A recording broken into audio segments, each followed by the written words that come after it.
첨단 과학기술의 결정체로 꼽힌다. 최고 수준의 항법, 항공전자, 무장 관련 하드웨어와 소프트웨어가 총동원돼야 하기 때문이다. 실내로 현존 최강의 전투기로 평가되는 F-22 스텔스기에는 슈퍼파워 미국의 최첨단 기술력의 장수가 고스란히 응축돼 있다. 러시아, 중국, 유럽 선진국의 전투기들도 사정은 마찬가지다. 그래서 전투기 개발 경쟁은 총합적 국력의 각축장이자 미래 군사력의 판도를 가늠하는 바로미터로 평가되기도 한다.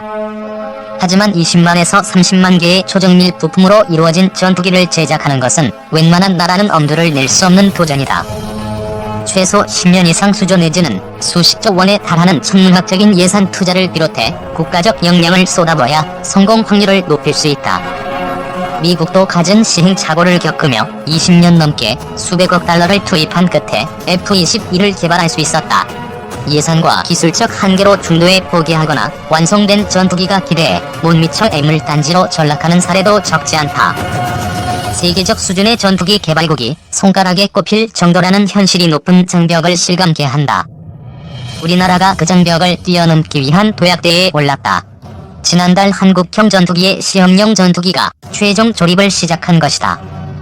2001년 3월 김대중 대통령이 공사 졸업식에서 최신의 국산 전투기 개발을 공언한 지는 20년 만의 결실이다. 내년 상반기에 시제기가 완성되면 5년간 수백 차례의 지상, 비행시험을 거쳐 2026년까지 KF-X 전력화를 끝내는 것이 목표다.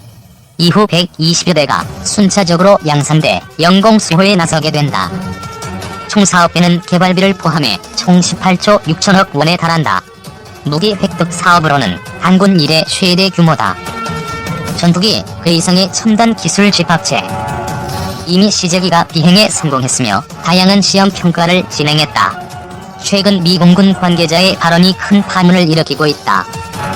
미국의 6세대 전투기 개발이 성공적으로 진행되고 있는 것은 물론 가시적 성과가 있다고 추정할 수 있는 정보를 공개했기 때문이다. 자연스럽게 세계 각국의 군사 전문가들과 군사 마니아들의 시선이 미국의 6세대 전투기 개발에 다시 집중되고 있다.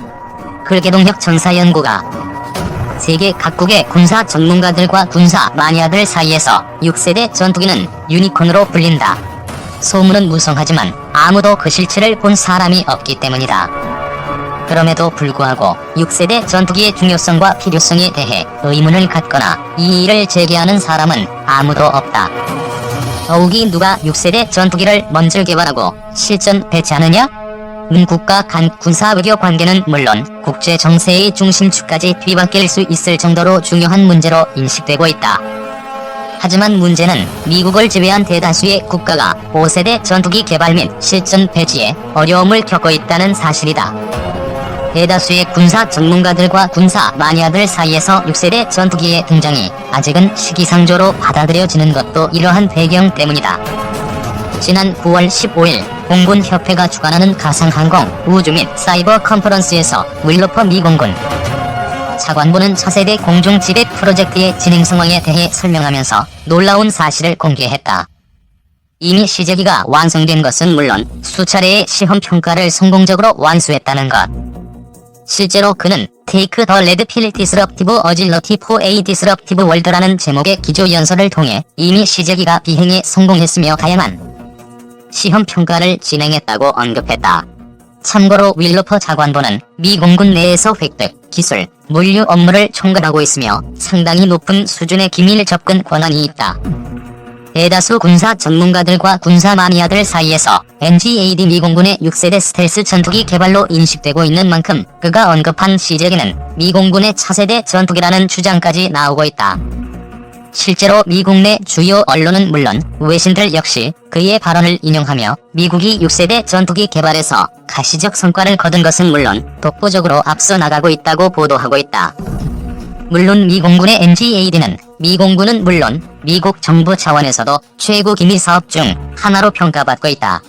지난 10년간 미국 의회의 지배한 회계 감사와 수차례의 청문회에도 불구하고 공개된 것이 거의 없기 때문이다. 때문에 그가 언급한 시제기가 시험 비행에 성공했다는 것과 디지털 엔지니어링을 통해 시간과 비용을 단축할 수 있다는 두 가지 정보를 확대 해석하는 것에 대한 우려의 목소리도 크다. 단일 기종 아닌 종합전투 체계로 다양한 기종, 짧게 운용해 지속적으로 기술 업데이트 5가지 핵심 기술 투자. 사실 미국의 6세대 전투기 개발에 대한 정보는 과거 F-22와 F-35의 개발 사례와는 비교할 수 없을 정도로 철저하게 관리되고 있다. 그러나 현재까지 공개된 여러 단편적 정보들을 종합해보면 미국의 6세대 전투기 개발은 이미 2010년대부터 활발하게 진행돼 왔으며 단일 기종이 아닌 종합전투체계 개발로 분석할 수 있다. 이래로 지난 2019년 9월 당시 데이비드 골드파인 공군 참모총장은 MG-AD를 추진함에 있어 5가지 핵심 기술에 투자하고 있으며 다양한 플랫폼에 적용될 수 있을 것이라고 언급했다. 미 공군이 추구하는 6세대 전투기가 F-22나 F-35와 같은 단일 플랫폼 개발이 아닌 유무인 전투기를 포함한 다양한 플랫폼과 전투체계를 하나로 통합하는 개념으로 확장될 수 있다는 뜻이다. 미국의 방위고등연구계획국이 지난 2014년 완료한 에어 도미넌스 이니셔티브와 2015년부터 시작한 에어로스페이스 이노베이션 이니셔티브에서도 6세대 전투기 개발에 대한 정보를 확인할 수 있다. 실제로 미 공군은 6세대 전투기를 단일 기종이 아닌 복수의 기종으로 짧은 기간 동안 소량 생산하고 획득 주기는 더욱 단축한다는 계획을 세우고 있는 것으로 알려지고 있다. F-22와 F-35처럼 단일 기종을 대량으로 획득해 30년 이상 운영하는 것이 아닌 지속적인 성능 개량과 설계 변경을 통해 8년 주기로 새로운 전투기를 실전 배치하고 16년간 운용한 뒤 퇴역시킨다는 것. 항공우주방위 산업체의 수익성을 보장하기 위해 매년 도입하는 6세대 전투기의 획득 규모는 50에서 80대 내외가 될 것으로 알려졌다. 그리고 최첨단 정보통신기술의 발전과 제4차 산업혁명은 이러한 계획을 현실로 바꾸고 있다. 여기에 더해 디지털 설계를 통해 서로 다른 기종의 공통성을 극대화하고 유지관리는 단순화하며 사물 인터넷 기술이 접목된 3D 프린터와 공작기계로 세계 어디서든 필요한 부품을 실시간으로 확보할 수 있게 될 것으로 예상된다. 미국이 개발 중인 6세대 전투기에 적용될 다기종 소량 실시간 생산 개념은 기존 군수지원 체계를 혁신하는 것은 물론 상당한 예산까지 절감할 수 있을 것으로 전망된다. 여기에 더해 현재 보잉과 로키드 마틴으로 양분돼 있는 미국의 군용기 생산 능력을 보다 다양한 업체에 분산시킨다는 보관도 있다. 지금까지 미국의 전투기 획득 체계는 경쟁사보다 저렴한 비용으로 소유군의 개발 및 기술적 요구 조건을 충족하는 회사가 승리하는 구조였다. 경쟁 과정에서 손해를 보더라도 방위사업체는 사업을 일단 수주하게 되면 해당 기종이 퇴역할 때까지 수십 년 동안 성능 개량 등에서 안정적인 수익을 보장받았고 수출까지 되면 막대한 이익을 남길 수 있었다. 때문에 수백억에서 수천억 규모의 자금을 조달할 수 없는 회사는 점점 도태되고 인수 합병을 통해 거대 방위산업체가 탄생하는 기반이 됐다. 문제는 급변하는 21세기 안보 환경의 변화로 인해 거대하고 복잡한 구조의 방위산업체는 신속한 대응이 불가능할 뿐만 아니라 오히려 취약성이 극대화됐다는 점이다. 미 공군은 최첨단 ICT 및 4IR을 활용해 이러한 문제를 극복하는 한편 방위산업체 간의 경쟁을 유도하고 최상의 전투력 유지와 예산 절감이라는 두 마리 토끼를 한 번에 잡는다는 계획이다.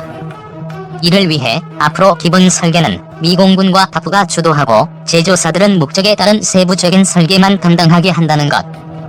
이처럼 노후 기종 운용 및 유지에 필요한 예산을 절감하고 다수의 기종을 소량 생산해 짧은 기간 운용한다면 전력 강화 및 유지에 상당한 이점이 있을 것으로 예상된다.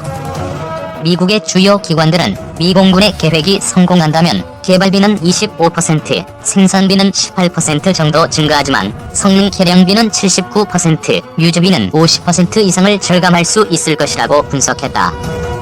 멀티플랫폼 개발과 전투체계 융합. 보잉, 사부 개발한 F-7A 훈련기, 설계 성공 사례 뽑혀. 그 누구도 6세대 전투기가 21세기 미래 항공전의 주역이라는 사실에 이의를 제기하지 않는다. 6세대 전투기로 인정받기 위해서는 이미 5세대 전투기의 가장 대표적 특징이라 할 수 있는 스텔스 능력을 포함해 고성능 레이더, 센서 통합 능력, 고효율 소형 엔진, 인공지능과 무인기 원격 제어 능력 등을 갖춰야 하기 때문이다. 그러나 미 공군은 여기에 더해 6세대 전투기의 정의를 완전히 새롭게 바꾸고 있다. 바로 멀티플랫폼의 개발과 신구 전투체계의 융합이다. 이것은 기존 전투기와의 연계는 물론 유무인 복합 전투체계 운영까지 현재 미 공군이 보유하고 있는 모든 전투체계의 결합을 의미한다. 그리고 그 이면에는 보다 복잡하고 다양해지는 직접적 혹은 잠재적인 안보 위협이 있다. 미국의 6세대 전투기 개발은 이러한 외부 위협에 대한 구체적인 대안 중 하나가 될 것이다. 그리고 여기에 더해 디지털 설계와 ICT 및 4IR을 접목한 박품종 소량 생산 체계에 최적화된 새로운 개념의 방위산업체 탄생은 튼튼한 버팀목 역할을 할 것이다. 구체적 성공 사례로 보잉과 사브가 국제협력 방식으로 개발한 X-7A 훈련기가 있다. 미국이 개발하는 6세대 전투기는 이러한 최첨단 개념이 접목된 최초의 미래 전투체계 사업이 될 것으로 예상된다. 미국이 개발 중인 6세대 전투기는 여전히 많은 부분이 베일에 가려있지만 윌로퍼 차관보의 발언을 통해 한 가지는 확실하게 확인할 수 있다. 6세대 전투기는 기존의 전투기